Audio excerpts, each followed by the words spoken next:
আসসালামু আলাইকুম বন্ধুরা, কেমন আছেন আপনারা সবাই? আলহামদুলিল্লাহ আমি ভালো আছি। আমি যেভাবে লইট্টা শুটকিটা রান্না করি সেটাই আপনাদের আজ দেখাবো।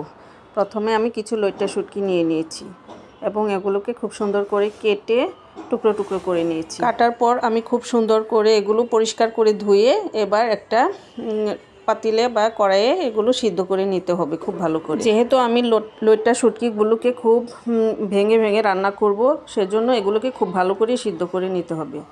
এই তো একটা কড়াইয়ে আমি দিয়ে দিয়েছি তেল, তারপরে দিয়েছি অনেকগুলো পেঁয়াজ এবং রসুন কুচি। এগুলোকে খুব ভালো করে একটু ভেজে নিতে হবে। লবণটা স্বাদ মতো দিতে হবে। মশলাগুলো খুব ভালো করে যখন কষানো হয়ে যাবে তখন আগে থেকে সিদ্ধ করা লইট্টা শুটকিগুলো এর মাঝে আমি দিয়ে দেব। লইট্টা শুটকিটা যেহেতু সামুদ্রিক শুটকি, এর মধ্যে রয়েছে অনেক আয়োডিন, আরও অন্যান্য অনেক ভিটামিন রয়েছে, আর এটা খেতেও অনেক মজা।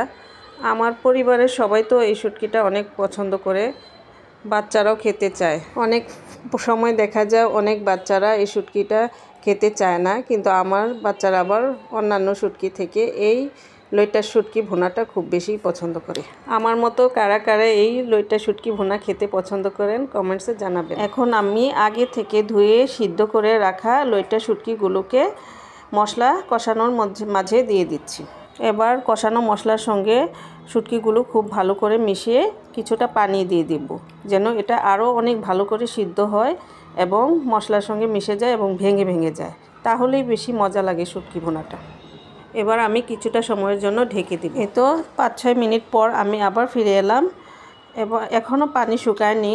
শুটকিটা কিন্তু ভেঙে ভেঙে গিয়েছে, নরম হয়ে গেছে। আমি আরও হাতলের সাহায্যে খুব ভালো করে এগুলোকে ভেঙে দিচ্ছি। কয়েকটা কাঁচা মরিচ দিয়ে দিব এর মাঝে। শুটকি ভুনার কালারটা কিন্তু অনেক সুন্দর হয়েছে। লাইটের কারণে হয়তো এমন দেখা যাচ্ছে, আসলে রঙটা অনেক গাঢ় গাঢ় হয়ে গিয়েছে।